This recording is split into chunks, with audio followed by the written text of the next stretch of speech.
Welcome back to Vivid Earth, everyone. Today I have the joy and pleasure of having SG Anon back for another update. And it's been a couple of months, and we missed you over here on YouTube. SG, how are you?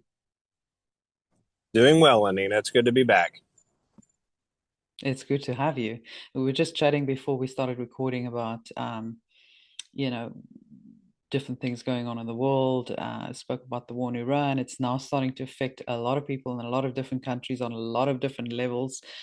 And many people are very unhappy and they expect things to just be over now and, life to return to normal. And we're just talking about that, the fact that there will be some consequences. This is a war. But what is the alternative? And what was the alternative going to be not doing this? So with any cleanup, there's going to be, some casualties of war, and the fact that Q said the end is not for everyone.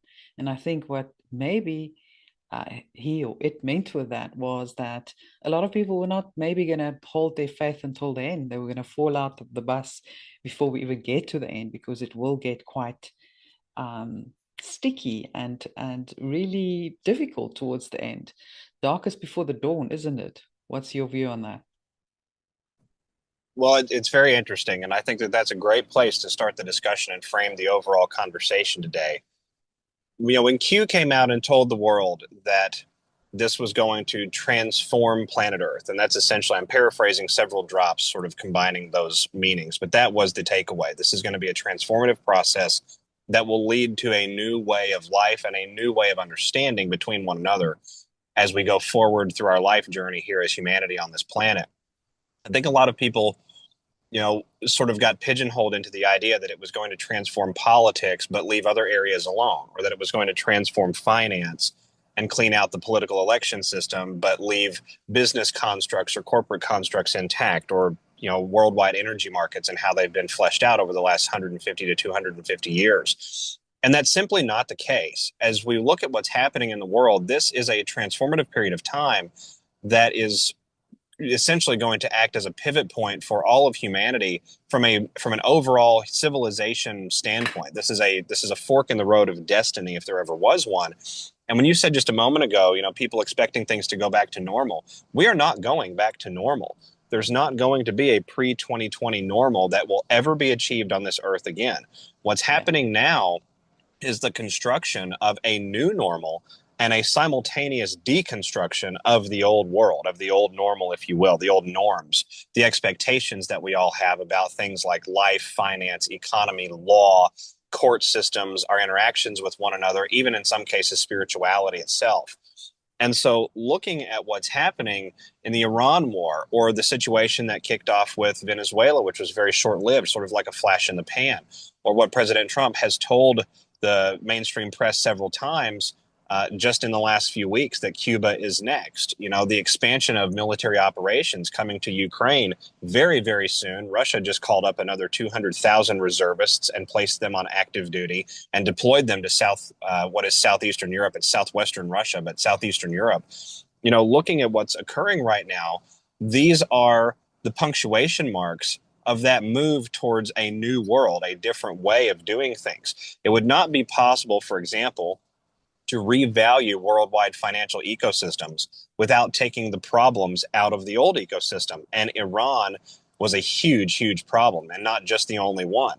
It would not be possible to assign real value to nation state resources without removing the Cartel de los Soles and its partnership of the intelligence community and several intelligence aligned gangs down there in South America out of Caracas, because you would never get an honest reflection of the metrics of what that country actually holds on to from a resource valuation standpoint. The same is true of Greenland. Denmark has been misleading the entire world since since the mid 20th century with respect to the valuations of resources there in that area that they've been, holding as essentially a post-colonial power for a long time. And that doesn't even get into the secret technology that they've hidden up there, or the interactions that NATO has had with non-terrestrial beings, which have been coordinated through the Arctic shelf, and some of that has been done through Greenland. So looking at what's happening right now in the world, I completely understand, I empathize with the idea that we should not be um, pursuing greater conflict, that we should not be orienting ourselves in this fashion to walk down this regime change road or this military adventuristic road or all the different terminologies that people and labels that people apply to these events. But we cannot look at these events with the same understanding of how they have always happened in the past. This is the inversion of things that were done to humanity in a negative way over the last 100 years or so. It's sort of like a tapestry that has been woven in one way, but you want to take it apart and reweave it in another fashion. You cannot just destroy the tapestry because then you have nothing left to work with. But you cannot weave a new tapestry over top of all the seams, of all the thread work, of all the various nodes and intersections in the old tapestry either. You have to take the tapestry apart bit by bit, being as careful as you can to only snip things where is necessary and then preserve as much of that thread as possible for reuse with the new tapestry. And that's exactly what we're seeing happening right now. And it is difficult, I think, for a lot of individuals to reconcile that process because on the surface, even from the alt media, and I'm glad that we have an alternative media ecosystem that's now been built, but even from the alt media, we're not deep diving and understanding things at a multi-angular level. We're not going dimensional with our understanding of things. We're not looking at the secret societies in the Middle East who are being decimated by what's happening right now inside of Iran. We're not looking at the destruction of rogue missile systems and rogue armament systems, most of which were completely off book and never declared to the world. A lot of them not even declared to the civilian government inside of Tehran for a long time. You know, we're not acknowledging that that is something that's also happening. We're not acknowledging that the Rockefeller oil complex that built its entire centralization construct around the world and centered a great deal of it in the Middle East is also being decimated as a result of what's happening now. We're not looking at the redefinition of trade routes and shipping lanes, forcing very large countries and medium-sized countries to be more regional in their approach with things like energy, with things like grain, with things like critical minerals and critical access to things that are important for those nations.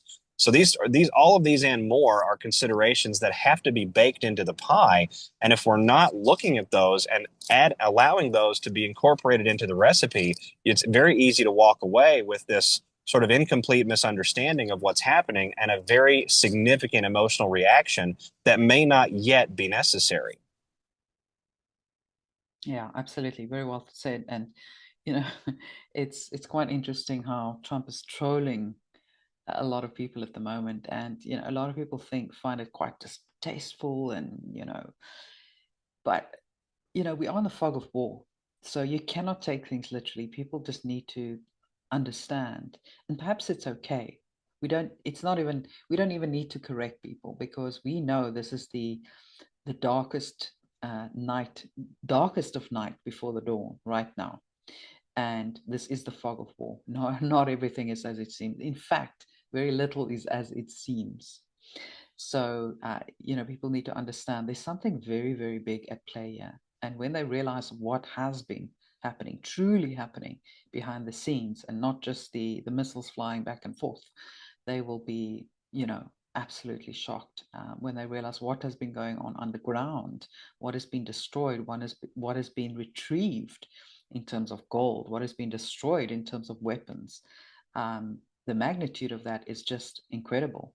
Now, quick question, a lot of people say a lot of what we see playing out now is the movie. A lot of what we see now has already happened. But what do you think? It feels like what is happening now is quite real and quite real time, as opposed to a scene playing itself out. What do you think the timing of that and how we see real events playing out versus what may be a rendition for the stage, so to speak? Well, I think when we talk about a movie, there are multiple different component parts to a movie, but the biggest takeaway that I would extrapolate from that expression of things is that a movie can be a real event happening in real time, but following a script that has already been determined. And I think that's what we're seeing in a lot of this, perhaps not all of it, but certainly with a lot of this. The Maduro situation that occurred in January was absolutely textbook in that format, right? We saw, essentially this seamless operation that occurred, very limited, and I mean like very, very limited injuries on the side of the U.S. military. We did see quite a lot of injuries from the Cuban mafia, who have been part of the broader intelligence control arm that has existed in the Caribbean and Central America and South America as well for a long time. The Cuban mafia is sort of like the intersection between the Latin American cartels and those very large transnational gangs and the mobsters out of Eastern Europe, to include former Soviet oligarchs and things like that. So, looking at that, you have what I believe in that scenario, the obvious capitulation from Maduro, the understanding that Maduro was going to be extracted from that situation, however it occurred. And in exchange for that extraction, the man was going to get to live. Whereas in the previous arrangement, I would submit to you that it would have been almost a foregone conclusion that he would not have survived had he maintained his exposure to that community as that shadow state continued to be more and more exposed, because he was a liability. He was a loose end. And so when we look at those types of things, you can clearly tell that there's been some sort of agreement, some sort of an arrangement that has been arrived at here to allow those things to move forward seamlessly. Kim Jong Un is another good example of that. Kim was actually an example that was utilized by Q a number of times to show to the world that much of these conversations were being had in the background. They were being had outside of the awareness of both the mainstream media and the deep state players, so the intelligence community, various factions and various gangs that were in control of economies in certain places, certainly the bankers being sidelined and not involved in those conversations. And so, in that sense, you also have some scripting, if you will. Here's basically a loose idea of what's going to happen. Here's the part that we need you to do in order to make sure that these things move forward effectively. Are you willing to do this? Yes or no?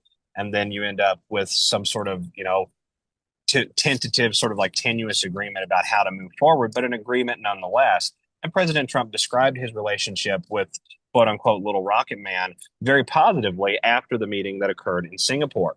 So I would submit that the same is true of a lot of these events that are happening now in the world, but that does not mean that everyone either agreed to the postulation that was put forth to them or was even aware of what was going to come their way. If this was a discussion between, say, patriots inside the Western world militaries and the IRGC, for example, that probably did not occur in a quote unquote movie fashion, because that is a terrorist extension of the intelligence community at its core. That's literally walking into the viper's den and giving them your playbook. And that doesn't make any sense to do. And so when we look at what's happening right now in the world, I think that we are seeing the fleshing out of a quote unquote plan, a scripted movie on the parts of certain individuals that are forcing other individuals into untenable situations that they cannot get out of. The IRGC is certainly one of those in the present day and time, but I would characterize the Likud government in Tel Aviv, which has been controlled by the Israeli Mossad for a very long time, as another component piece and part of that. And I'll double down on that and I'll say that the rumors of Netanyahu's death are not so very exaggerated. We have now seen a bona fide double, literally an actor with a mask, giving addresses as Benjamin Netanyahu in the days that have followed some of those rumors that surfaced online. So, regardless of whether or not the man is dead or whether or not the man is incapacitated, he is no longer in control, in the sense that you have an authentic reflection of that human being or of that hybrid being, however people want to look at that landscape and characterize that person. But that individual is no longer in control of the broader axis of what happens inside Tel Aviv. And so now one has to ask, who is really in control? And I would submit to you that you have patriots that have agreed to certain allied conditions with the U.S. military, with the Russian military, with even the Chinese military, certainly up to President Xi as part of that sort of insular group. And you also have those traitors inside of those nations that are sort of playing this back and forth, and they're losing the back and forth game. We know that Tel Aviv has taken a lot of direct hits from these missiles that have been coming out of Tehran. Those hits are not just indiscriminate hits on civilian infrastructure like Western world media would have you believe. A lot of them are hitting key industrial and chemical sites that are necessary to support Israel's illegal nuclear weapons program. The same is true of what's going on inside of Tehran. A lot of these airstrikes are hitting critical mineral facilities and critical enrichment facilities and nodes that feed those facilities with all sorts of things, from personnel to logistics to the chemical basis, the industrial basis, the metal framework and things like that. These architectural pieces are being destroyed to ensure that that arena can also not come out with a rogue nuclear program that then causes us a major destabilized event going forward down the road. When we look at the missiles that have been flying into Saudi Arabia, the Bahrain, UAE, there's been strikes in Syria. From what I understand, there's even been a hit inside of Turkey. Looking at where a lot of these are hitting, they're hitting intelligence community safe houses and research stations or bases that have been aligned with these black site projects inside of the U.S. Pentagon or inside of the Saudi Arabian Air Force or inside of the Israeli Defense Force and some of their off-book projects. A lot of them are taking direct hits from these strikes. And so when we look at what's happening here, this is a bit of a messy time because you have a movie component, but you also have a play out of the movie. I would even characterize it more as a play rather than a movie. A play has a script, a play has a basis of a plot, a play has an overarching cast of characters who are on one side and a cast of characters who are on the other side. But a play also has innovation built into the cake. A play utilizes improvisation at points where lines are forgotten or where things aren't working right or where technical displays malfunction. A play has actors that sort of bounce off of one another, but sometimes those actors have to switch out at the last minute because someone has a head cold and they can no longer perform their part, or someone is in a car accident on their way to the performance and so they can't be there that night. And so these types of things are occurring in real time at a geopolitical scale worldwide. And we have to keep in mind that the overarching objective is not war for war's sake, and it's not resource control either, and it's not nuclear weapons, even though we've been told that it is. It includes all of that, but the overall objective, excuse me, is the disempowerment of the Hydra that has maintained shadow state control around the planet, utilizing a lot of these junction nodes to do so. Mm, very, very well said. I think that's an excellent analogy. This is like a live play that we're watching. And a play is dynamic, as you say, things can happen, things can go wrong. So they have to improvise. That's an excellent analogy. And, as far as Netanyahu goes, they've made it so obvious now. First with the AI images and the hands and, things are just so obvious. Then with the mask, I mean, that is very, very shoddy work. So they did it on purpose for people to notice. You know, the people in the alternative community, they've already known for some time that that's most likely not the real Netanyahu. But now the public at large are starting to notice as well. They're making it so obvious that it cannot be ignored anymore. And, that is on purpose as well. So people can start catching on to some of the narrative that's playing out behind the scenes, not reported by the mainstream media. Very, very interesting. I just wanted to quickly move to Taiwan. Um, what do you think? Where are we with Taiwan? We were always told that China would take Taiwan at some point. It will be very quick and swift. I know that they surrounded Taiwan not too long ago. Um, do you think that is still coming? Has it been done? Has it been taken care of? Well, I do think that there are negotiations that are happening, and it's not possible for me to fully corroborate this, but I just have an inkling based on the behavior of Taiwanese government officials towards the United States and towards Japan and even towards the Philippines. It seems very telling that there may be some back channel discussions happening between Beijing and Taipei. And that would make a lot of sense in the sense that, Taiwan is a relatively new invention of territorial separation. This goes back to the 1940s, 1950s. But before that, and for 1,000 years before that, Taiwan and China were essentially one and the same. You did have some more independently minded Chinese that sort of took up, the pioneering and the build out of Taiwan, if you will, not unlike the Americans that built the West in the early 19th century. They were still Americans, but they were sort of their own breed, a little bit of a cut above or a cut aside, if you will, from the standard model of individual, the post colonial era. And so I would characterize, I would caution people to characterize things with that lens in mind because it's more complicated than geopolitics or military. You have culturalisms that have to be bridged here.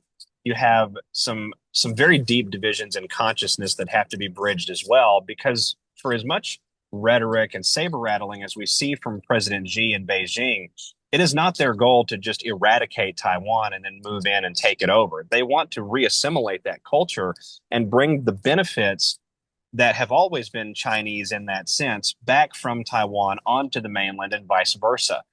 And so we've known since 2022, when President Trump came out and essentially told the world China with Taiwan will be next, that this is going to occur at some point along the way.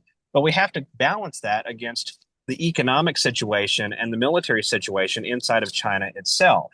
China has a long history of being very, very difficult to conquer, but also being extremely patient about any response that they have towards what they perceive as adventurism or aggression or interference, right? We can look at the 18th century and the 19th century, and really we can rewind that all the way back to the days of Marco Polo to sort of see how China approaches this idea of outside interference with their what they believe to be internal cultural matters for the Chinese people and the post-dynastic Chinese world. And I'm not an expert in Chinese history, but I know that they have a very long and storied um, track record of being overly patient, even sometimes to the point of their own detriment, because they are mainly a peaceful people. They're not a militarized people, even though they have a dramatically powerful military in this day and time. And so, looking at what's happening there, you have a couple of different factors that come into play with China. One is the debt leverage that exists inside of their economy, which is just absolutely enormous. It might be the most debt leveraged economy on earth. And I'm not a financial advisor, but I know that more than $150 trillion has been loaned into Beijing over the last 50 years, and most of those loans have not been paid back. So you're talking about a dramatic bubble that could be called, a note that could be called on Beijing at any point in time by those Western banking interests, and could cause some very serious internal strife almost immediately. You have a landscape that has only been industrializing itself really for about the past half century or so, and really in an accelerated fashion just over the last 35 to 40 years. That's not a long time when you're talking about sustaining an army of over 150 million.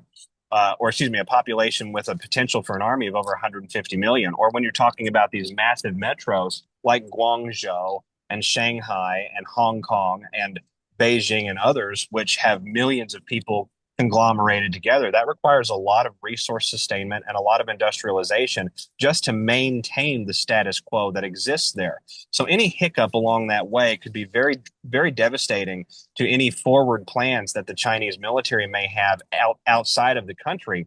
And I think President Xi walks a very fine line. He knows that the Chinese Communist Party is reviled by the Chinese people writ large. This is also a man who, when he was 9 years old, his father was murdered by that same Chinese Communist Party. So we shouldn't delude ourselves that he has any very affectionate romantic glasses for that group. This is, I think, an individual who is aligned with President Trump in his dislike of the intelligence community and his dislike of what has been done to his people and his culture. But he also understands the delicacy of the situation. He has been quietly removing generals for over 2 years now. He's actually had Congress Party members from the Chinese Communist Congress removed a couple of times by force, and we've been lucky enough to see a couple of those videos. It's only been about 3 months ago that another 6 or 7 generals were removed from Flag Officer Command. So this is a very high-ranking echelon with inside the Chinese military. They were removed with no explanation why, and they've not been seen again. So for all we know, they may very well could have been traitors. It's difficult to postulate, but that's something that comes to mind as a possibility. And you would have to make sure that that process is entirely complete before you begin any external military campaign, which could spiral out of control if it's not done very rapidly. And I mean very, very fast. This would have to occur with Taiwan probably inside of 5 to 7 days for them to go in and actually maintain a foothold. And I think you would have to have a lot of reciprocity on the side of Taiwan. In other words, not a whole lot of resistance on the ground inside of Taiwan in order for that foothold to maintain, because the Japanese tend to be very, very flighty in these types of dynamics and situations. And the Japanese and the US are extremely close with one another from a resource exchange capacity, from a financial entwinement capacity. There's a lot of US military that's right there on the Japanese islands. And that could become a bit of a stick in the scud pie, if you will, if there's any problems on the United States side of things. So looking at this situation, We've been talking about Taiwan being relatively imminent for a while, but it almost makes more sense that Taiwan would occur at a period of time where the United States military would not really be able to offer a great deal of resistance or cause a great deal of thwarting of those activities happening on the South China Sea, and where the Japanese economy is not able to respond in a fashion that the Japanese island defense force could cause problems as well. And so, looking at what's happening inside of Iran, it's almost this beautiful tapestry. I keep coming back to this example because it's just so perfect. It's almost like this tapestry is being woven to ensure that the economic conditions inside of the Western world markets and inside of worldwide energy markets and shipping lanes, especially, are being created to sort of, bog those entities down, those other potentially problematic conditions down, while at the same time providing the impetus for China, especially, to do something about their resource dependency and to do it very quickly. And Taiwan does have some oil underneath the island, not a lot, but they certainly have enough to assist with the domestic pinch that the Chinese economy is currently undergoing.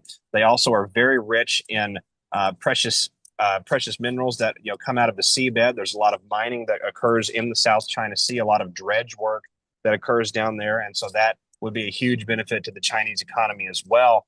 And at the same time, you have the Korea angle on this, you have the Japanese angle on this, both of which are being pinched right now with the events coming out of the Arabic and Persian Gulf, and that pinch is not likely to relent itself. So with China's alignment with Russia, that Korea and Japan, and neither of the Koreas and Japan really don't have, even despite Pyongyang's friendliness with Moscow, there's a much deeper trade alignment that exists between Beijing and Moscow. It's almost like you're seeing the reorientation in real time and the setup for a snap, sort of shock and awe campaign from China into Taiwan, and perhaps just a very rapid reunification where it's almost like you walk into the room first and then you ask forgiveness later. It's sort of easier to ask forgiveness than permission. And so what we're seeing, I think, right now is the setup for those events. But I don't believe that we arrive at that point until we see this conflict in the Persian Gulf begin to move itself to the next level. And when I say next level, I don't mean just regionally. I mean also the expansion of conflict in Eastern Europe, which is going to tie up a lot of the U.S. Army's resources in Europe to manage that dynamic and ensure that it doesn't spiral out of control. And the same is happening with Cuba, that President Trump has told us is going to come next. That will tie up a great deal of naval assets that the United States has to offer, many of which are deployed to the Pacific theater of operations right now. They'll have to come back and assist in that because all of those Atlantic assets are currently sitting in the Mediterranean. So you're seeing how this is being moved around in such a way where things are likely to escalate for a period of time as these real territorial advances begin to take hold. We know that with Ukraine, especially, Russia has already said a couple of times that they are going to recapture Odessa before this process can be considered over from their side of the fence. Odessa is a massive strategic goal for Russia. It remains the only port city inside of Ukraine that Ukraine does any amount of export and importation through. And so to lose Odessa would absolutely cripple the Zelensky regime in Kiev and would cause almost an immediate response, I think, from that intelligence community infestation that exists inside of the Baltic states. So this is a bit of a game of brinkmanship, if you will, and we're seeing it happen in real time. But I could see Taiwan and China kicking off at a point where the Western world and the Russian component and the general NATO component of the West are simply not able to reinforce their allies in Japan, Korea, the Philippines, and basically where they tell them, I could see something along the lines where they have to say, look, we want to do as much as we can to provide security in your region, but at this point, it's going to be all we can do just to ensure that you are not next. Incredible.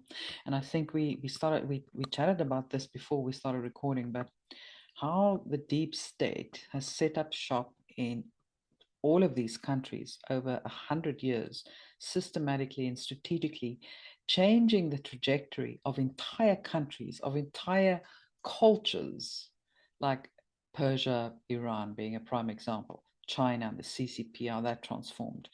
Um, all of these countries that have completely and utterly been transformed by the deep state because of their presence there. And it's just incredible to think about, how all of that history can be reversed in a way. But I guess there's no reversal. But, the entire way that populations think today, that they have been indoctrinated with in a new way, which is outside of in a way, their original culture and the way they would have thought had that interference not happened. Um, I don't know if I'm describing this correctly, but it's quite something to picture and to think about how the world would have been different without that. And what needs to happen for the unbrainwashing of the masses in all of these countries, even though you say, for example, in China, that most people are not in support of the CCP, but most of them have very subconsciously still been indoctrinated into a certain way of thinking. Certain old traditions have been completely banned in China because, it inspires free thinking. It inspires people to know their worth and to ask critical questions. So it's been beaten out of them in a way that obey and follow the rules, and this is how things are done, and it's always been done, and look how advanced we are. So just keep going, follow the line. Yeah, it's quite incredible to think about how a lot of that damage will be undone once this is all said and done for. Once these cabal tentacles, this octopus tentacles, have been removed from all of these different countries, and there are so many of them. I'm just using a few examples. I mean, South America, yeah, there's so much going on there as well. Africa, um, it's incredible to think how these countries can one day start thriving again, how the people can start, thinking for themselves critically again, uh, return even to a more healthy state because people can't think properly when their health has been compromised, when their food has been poisoned, their water has been poisoned. So it really is an absolutely biblical time that we're living through. And this operation is absolutely um, so much bigger than we can ever grasp. I don't know It if is you agree truly with that. mind blowing. And I want to double down on what you're talking about just for a moment, because what you're characterizing is the rediscovery of who each culture and who each nation state is by the people who reside there and who have ancestral ties to the land. And you're right, it exists across the entirety of the planet because there has been malfeasance that exists across the entirety of the planet. There has been manipulation of the African tribalistic mindset, for example, going all of the way back to the early 19th century. And really, even before that, but definitely the early 19th century forward, there's been a lot of Western world manipulation and sort of opportunistic advantage taking that occurred in sub-Saharan Africa and in Western Africa.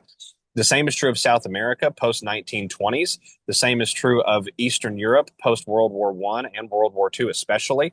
And so, looking at what's happening now, this is a sequence of events that's unfolding in the world that, in my opinion, could only have been contrived by God Almighty because it's that broad and that vast and that all encompassing. But it allows for each of these cultures to look back at their roots and who they are and who they have always been and decide how do we want to be going forward into this new world. And we can clearly see that there is a new world emerging. Forget the content about financial revaluations and changing of economies. There is a new spiritual dynamic that is emerging between human beings where more value is being placed on life, more value is being placed on the lived life experience of people, more value is being placed on the elders in the Western world, more value is being placed on the youth in both the Western and Eastern worlds, more value is being placed on advancement and technology as a benefit rather than a threat in the post-tribalistic world, to include Africa and South America and other areas as well, and Southeast Asia. So all of this, I think, leads us to this broader discussion that is impossible to prognosticate because we can't possibly foresee where these cultures will end up going, as a final arrangement, if you will, or as a final concept and mentality of who they want to be. But we do know that when we pull the thumb off of the scale, there will be a reckoning of some kind. There's going to be a rebalancing that does occur. A prime example, and perhaps the most relatable that I can give your audience, is the Baltic states in Eastern Europe. Up until World War II, those states were all part of Mother Russia. and they were part of Mother Russia for 800 years prior to the 20th century. Lithuania and Vilnius was a Russian city. Estonia was a Russian territory leading right up to St. Petersburg.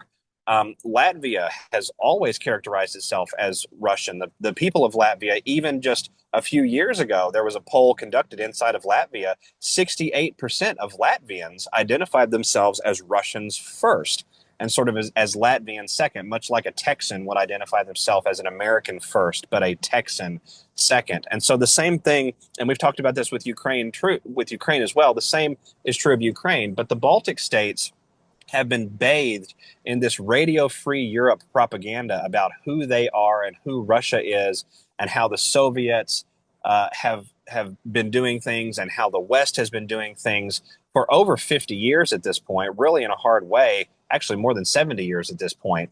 And so looking at that, you have a couple of generations now that have been birthed inside of these nations who do not understand who they are, and they don't really respect their elders and the history and culture that the elders have known and are able to maintain until the present day and time, provided that they're still with us and alive.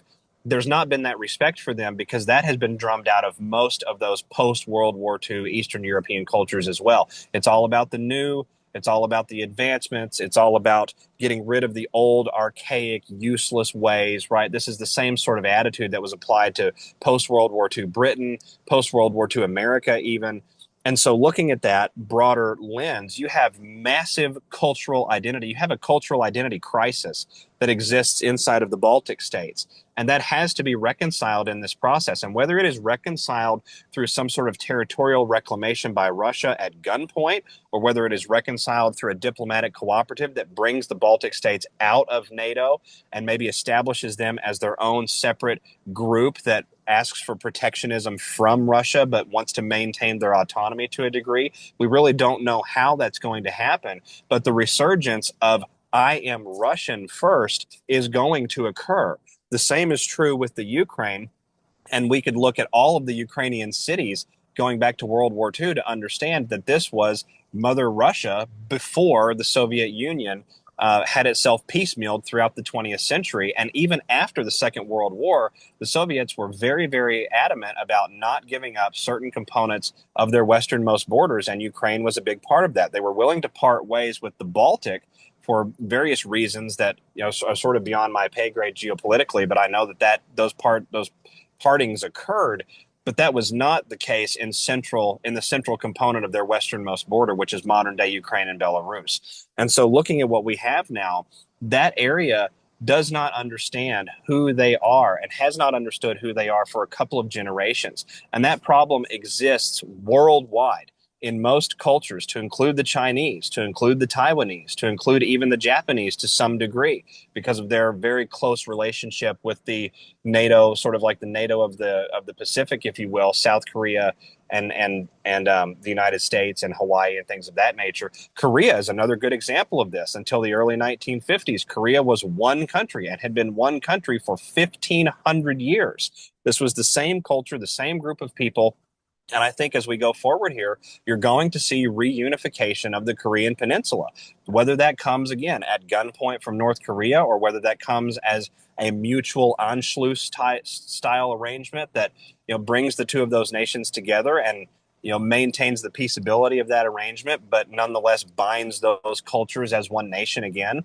I'm not sure what that progression is going to be. It's probably above my pay grade to postulate, but I know that it has to occur because we cannot have peace on earth, if you will, peace in our time, goodwill amongst men without solving some of these ancestral problems that were created not by our cultures, not by the progression of human events unadulterated as it has been and as it should be, but by manipulation by external environmental forces and actors who stayed in the shadows and did not even declare their own presence, who benefited from that manipulation.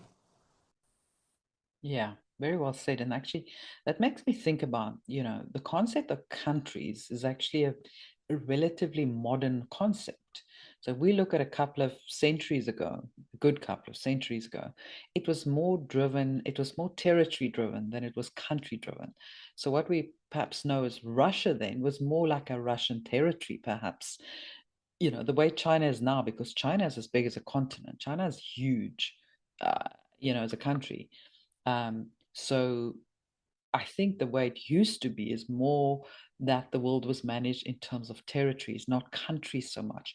All these like millions of borders everywhere was not really a thing back then, but and I'm talking many centuries, I can't pinpoint exactly, but it makes me think about how we often told that we're going to go back to being seven kingdoms, managed by seven kingdoms.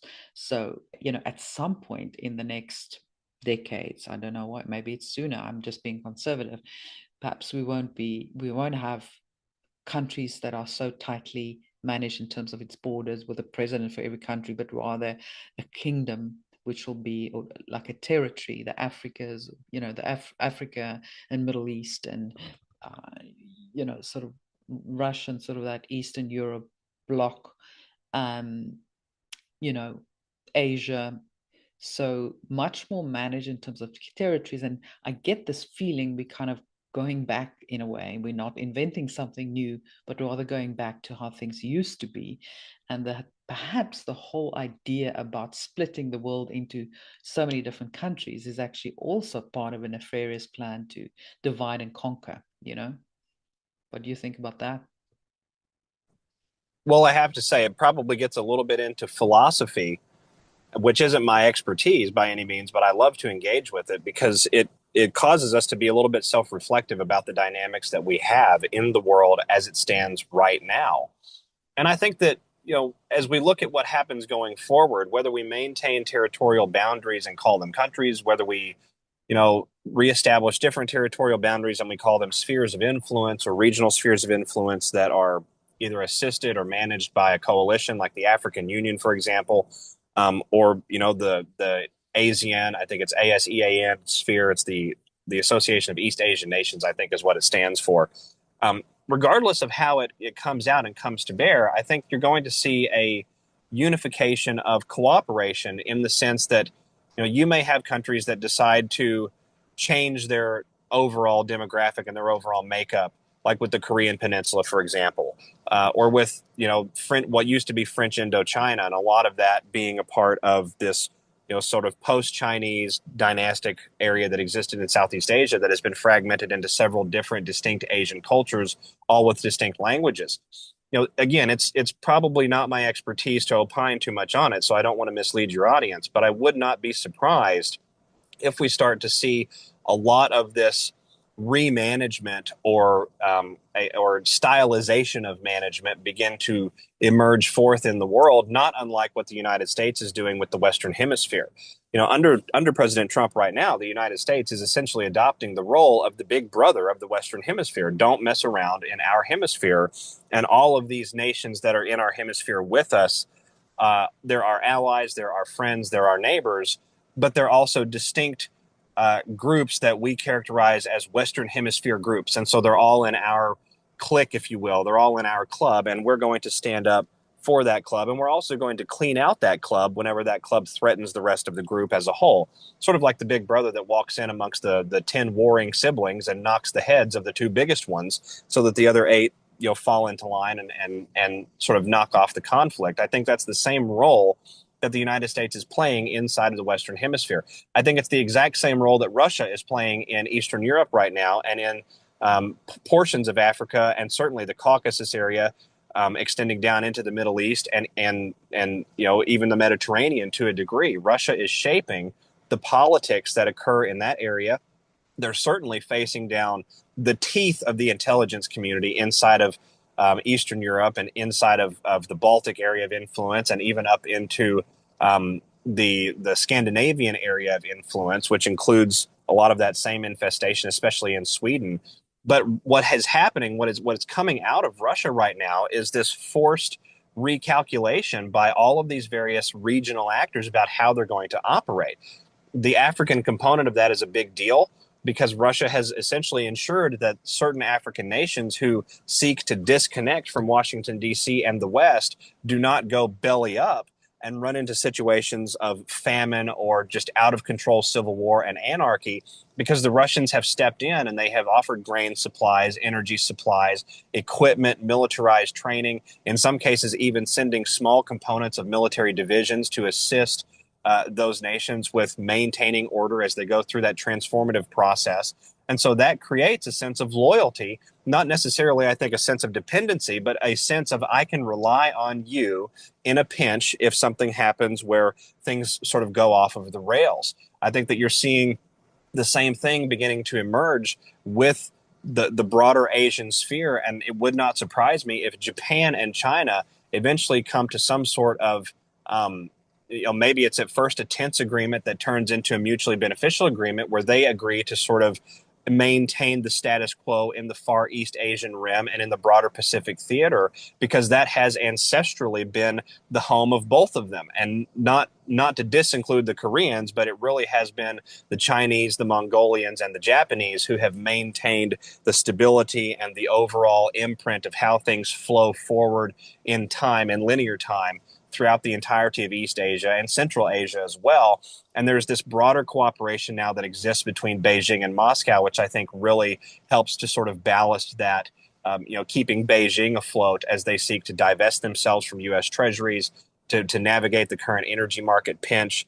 Japan will also be in a pinch relatively soon, I believe, because of the things that are occurring in the world. And so that could force these conversations to the table where regionally these cultures have to start relying on one another again, rather than existing in this form of sort of like enmity and adversarialness that has gone on for a long time, especially between cultures like the Japanese and the Chinese. So looking at what's happening, it could result in a redefinition of countries. Don't get me wrong. I think that's a reasonable possibility that comes forward of this. But one thing it absolutely is resulting in, and we're seeing it happen right now, is a different mindset emerging inside of all of these different nation states about who they are and who their friends are.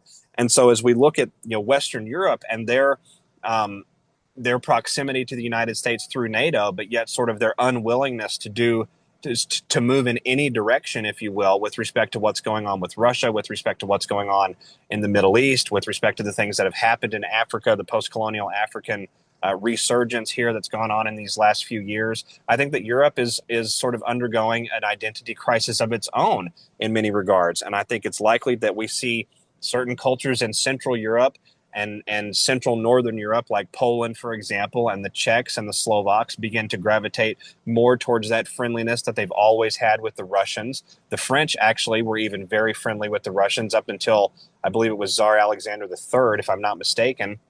And at the same time, made the maintaining of that goodwill across the pond, but maybe putting a little bit of distance between their dependency on the United States of America and allowing the American system and really the broad Western Hemisphere to shape their values, when for a very long time it was sort of the other way around.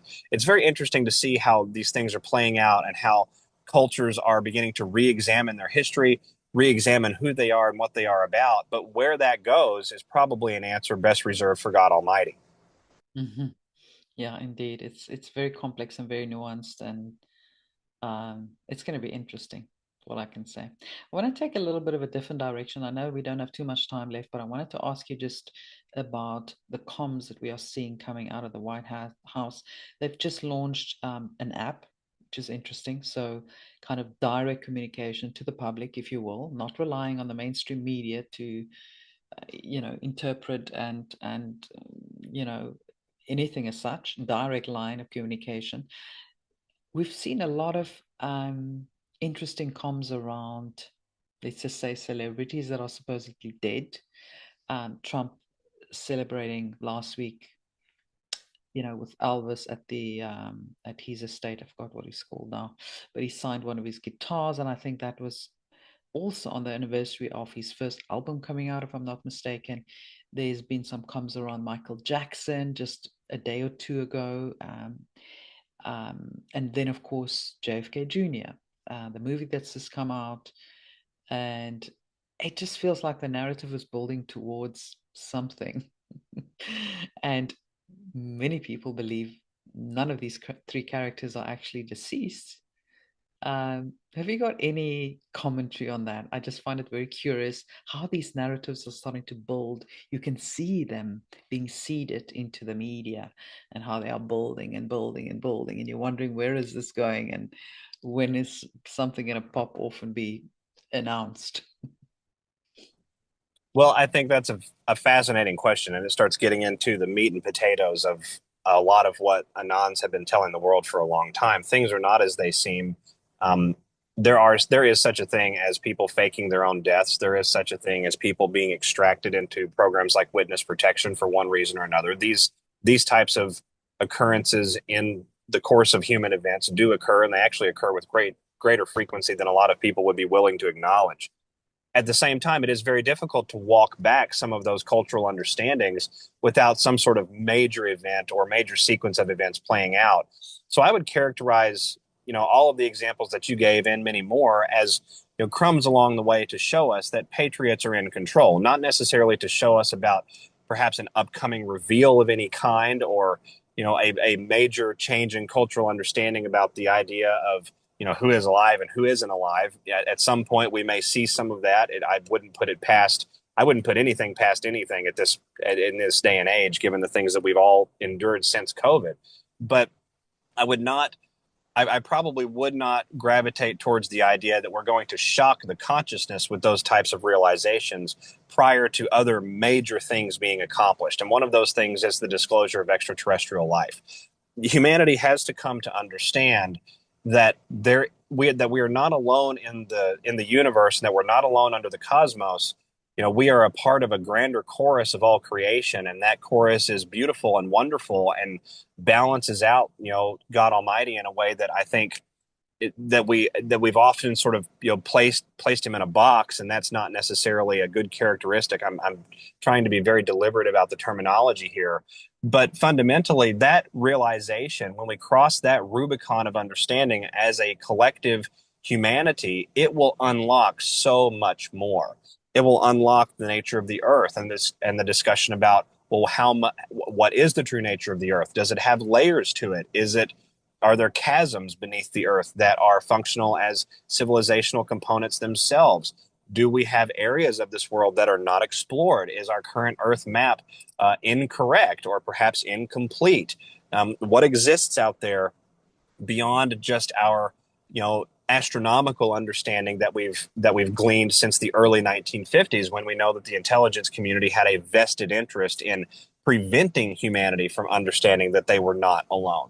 I think that major Rubicon, um, that singular point, will help to drive some of the more difficult realizations that you referenced just a moment ago. And whether or not we see individuals make a resurgence as, I'm actually still alive, whether or not we see a different story being told about how they were actually, what happened when they disappeared from society and when they actually did pass away.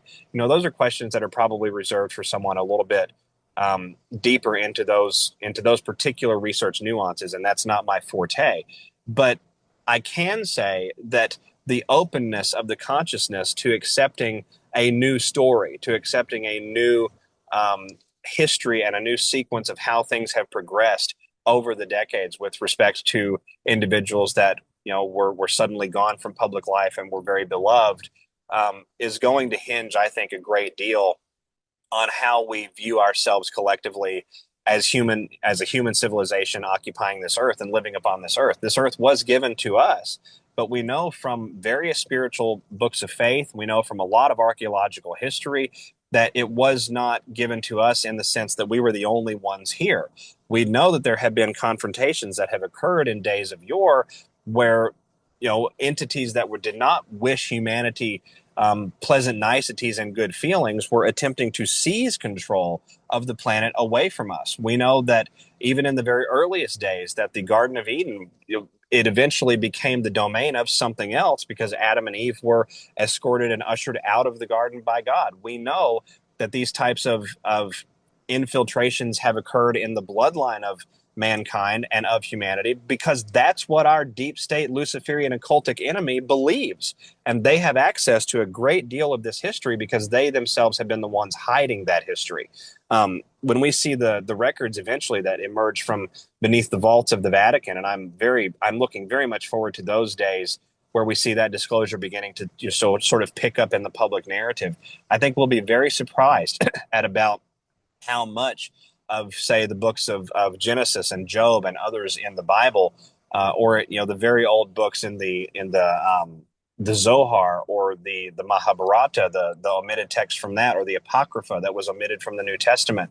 The histories that they describe, the sequences of events inside of mankind's journey through time here in this world. I think we're going to be very surprised and hopefully very encouraged to know that while we may not be alone, we have always had a back and forth. There's always been a balance that exists here in this world, and it was always given to us. And once that begins to percolate and be accepted into the consciousness as a real thing, I think then we can start handling these issues of, well, who's dead or who's not dead, or how did that actually go down, or what was the sequence of events that actually occurred here or with that person or with this person, what was actually going on in the background. But it's a delicate operation because you don't want to disrupt the continuity of consciousness to the point where it's unrecoverable. It's sort of like you tell someone difficult news a little bit at a time, because if you give them the raw and ragged truth all at once, they're just going to put their heads in their sand and refute it and fight against it. And that's not what we want. We want a transmutation from the old understanding to the new understanding, but not a rejection of either. We want this sort of continuity to seed into the consciousness so that we all come to understand who we are, what our capabilities are, what our true spiritual identity is, and where we stand amongst this grand chorus of creation, which is much bigger and broader than any of us give it credit for.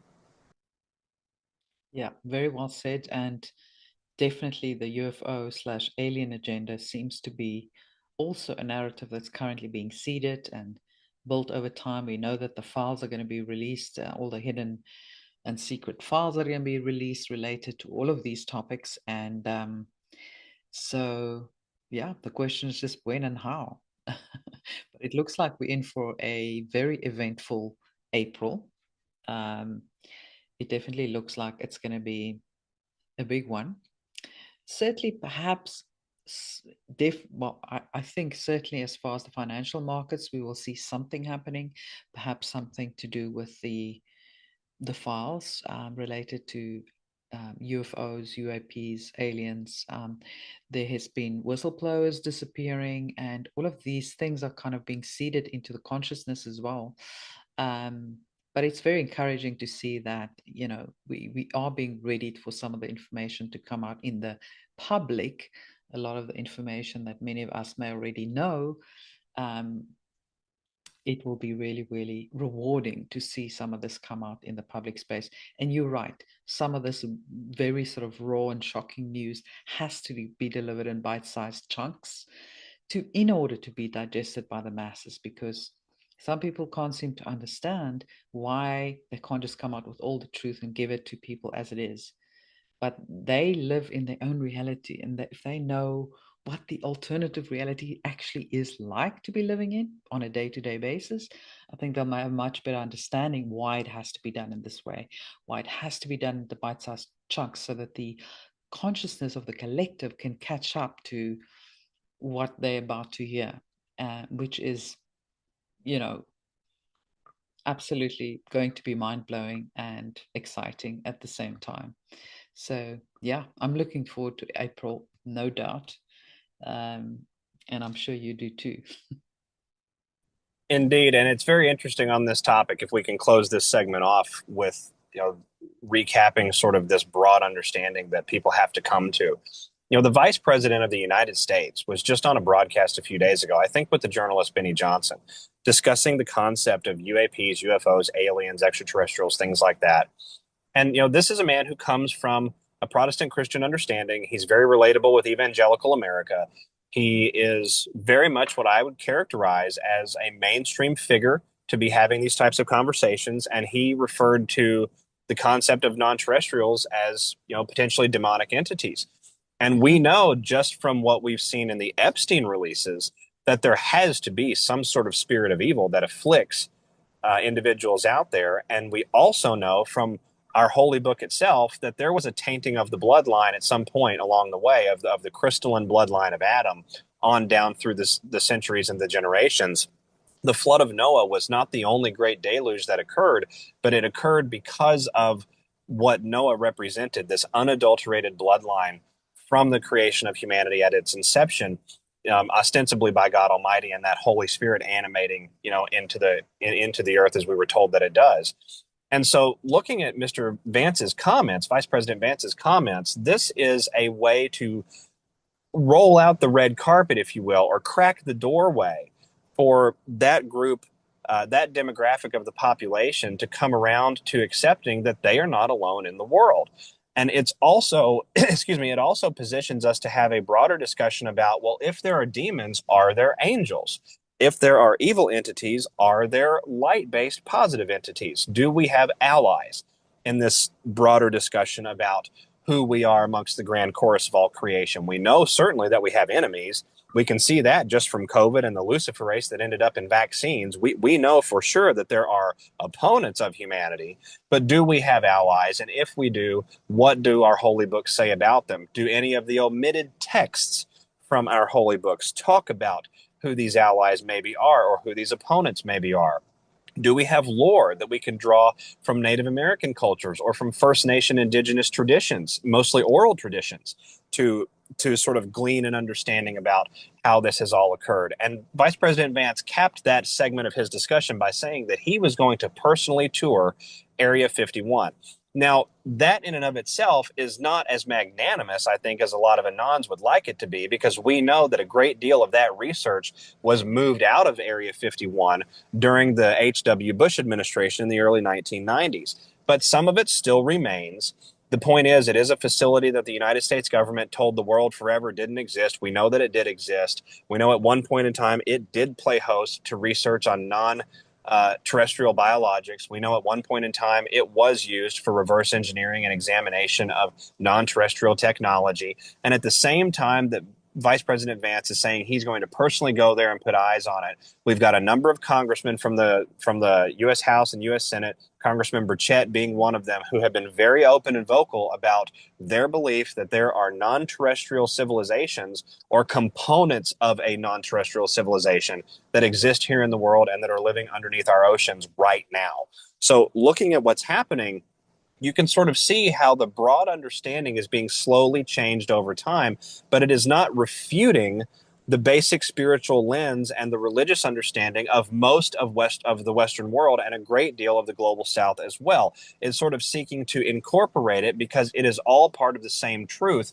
But when we look at what our deep state opponent has done to that broad body of truth over a period of several thousand years, it becomes easy to see how it is pretty significantly moth eaten.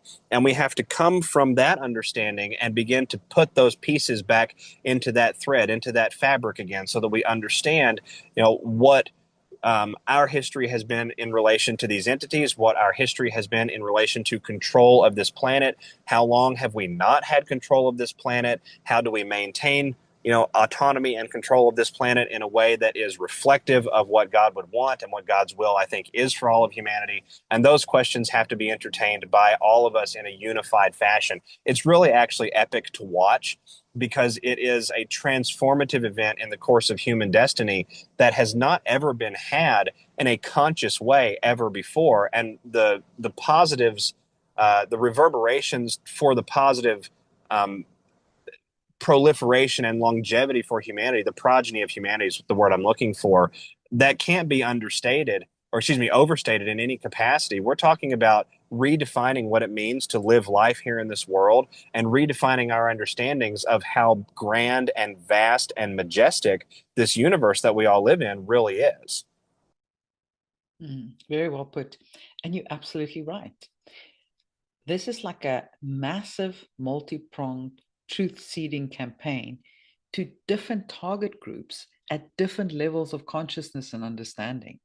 So when JD Vance says something like that, perhaps aliens are demons, a lot of people are like, oh, well, that's not good. And but you have to remember who he's really talking to, who is really targeting with that sentence. I think people forget there's so many different little mini, it's like a marketing campaign of truth delivered to each target audience in a way that they will understand, they will fully be able to process and digest. And a lot of time people forget that. So I see it as a very, very exciting thing that's currently happening. And yeah, let's just say life will never be the same, and this world will never be the same. And we're moving at breakneck speeds forward now into the new world. So many things are converging and coming together, and I literally feel like it's this, we're at this threshold moment of things really coming together in a way. And yes, there's still going to be a lot of things going on in the world to this end for quite some time. But I feel like we're about to take a massive leap forward into a new world and into a better way of being, if you will, a more positive way of living together, as different cultures, and to, working towards getting rid of poverty, lack, um, uh, just the idea of limited resources around the world. Even I believe, in a way, the oil crisis in the Middle East that we seem to be seeing unfolding, eventually, maybe that's an opportunity to start introducing more free energy. So we have to look at all these things in a positive way and see how things are shifting fast now. And I think everyone, as you say, just have to have trust that things are unfolding in the right way. And instead of watching every single detail and criticizing every single detail, actually see what you can do in this process to help the world move along. How you can develop your own consciousness, your own level of thinking, your own sovereignty, your own, creating your own little pockets of free and sovereign ways of living, because it's we the people that are going to be creating this new world, co-creating this new world. It's not only up to the military and the white hats and all the help that we have to physically co-create this new world that we're stepping into. So yeah, we all have a massive responsibility in this regard as well. So it's exciting, daunting, and incredibly rewarding at the same time. Very well said. And if I can add to close that out, this whole process is resulting in a transformation of how human beings treat each other and how human beings see one another. And that will be reflected in how we treat the world around us, and vice versa. How we treat the world is reflected in how we treat each other also. And looking at the types of things that we want, the elimination of poverty, the elimination of true hunger situations that exist in cultures and nations around the planet, the elimination of human trafficking and the black market that supports it, the elimination of um, undeclared civilizational influences. And we could characterize that as the intelligence community or the underground component, where we know that, certain experimentations have gone on, which have resulted in entire subgroups of the human species that are not fully known to people, right? All of these things, we want those to be brought out and eliminated. We want their inverse to be the order of the day, abundance, prosperity, joyful living, generally speaking, not without its difficulties, because, Christ told us himself the world is not without its trials and without its tribulations, and likely is never going to be, but a rebalancing of how things really should be and how they are, how it is possible to make them. That is what we all seek to have. And we cannot have that until we have the moral fortitude to acknowledge that we have been manipulated into a way of understanding one another and a way of doing business with and treating each other that is not beneficial, and most of the time does not actually reflect what God would want, right? When we talk about, the divine Holy Spirit that sustains everything, and that we go to the church house on Sunday and we pay homage to and we give our worship and praise to, very seldom is that reflected in the conversation between the debt collector and the debtor, or the individual that is, really having a rough day and snaps at someone in the grocery store line, or the man who, is just doing his job for whatever organization has brought slight upon all of us, such as the banking institutions or the security apparatus, right? We have to keep in mind that the translation from the concept to the actual practice, the actual application and execution, it has to be seamless and it has to be total and true. And that's what we're living through, in my opinion, is a grand period of time where God is not only salvaging the human race and the human species, preventing us from that crazy depopulation, transhumanistic, hellscape that was envisioned for humanity by these Luciferian occultists at the very top. But at the same time that that is being prevented and thwarted, we are being given the opportunity, if I can use the terminology, to level up as human beings with one another. And doing so, moving forward in this world, is the only way that we achieve those conditions that we would characterize as sort of like utopic adjacent. It doesn't mean that work goes away. It doesn't mean that there's no such thing as debt ever. It doesn't mean that there's not, you know, moments in time where things are a little lean or a little difficult, or that we're not going to be faced with emotional challenges the same as every human culture throughout all of history has been faced with. But it does mean that we can achieve a standard, an overall playing field that is much more fair, is much more balanced, and is much more reflective of what God would want for us with respect to our attitudes towards one another and our attitudes towards this planet. And we have to make that leap before we can take this planet back. This is our kingdom.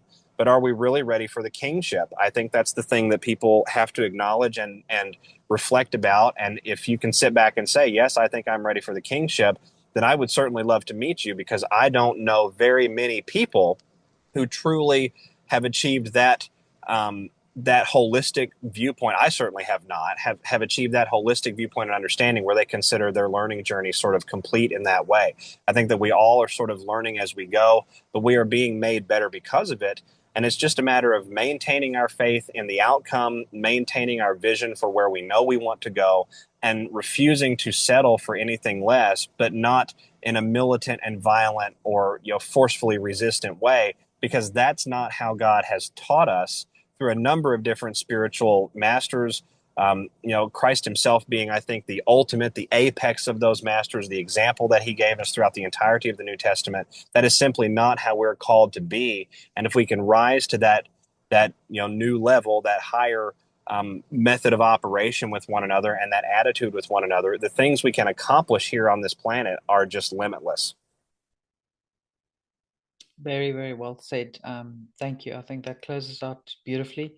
We are going to have to be guardians of this planet, true guardians of this planet. And as you say, that takes a great deal of responsibility and work, inner work as well. So, but it's been an absolute joy and a pleasure to chat to you again, SG. Thank you so much for making time tonight. And well, it's my night and your midday or afternoon. And looking forward to seeing where things are going and how things will unfold until we meet next. But thank you for everything that you do, and I want to encourage everyone to go and check out SG Anon's various links, which I'll leave in the video description below. Go and check him out on Rumble if you haven't already. I'm sure you have already followed him, but in case you haven't, and yeah, just keep up the great work and keep on inspiring others. And we really appreciate you. Thank you. Thank you as well, Nina. And thank you for having me back. God bless everybody. Thanks, everyone. See you soon.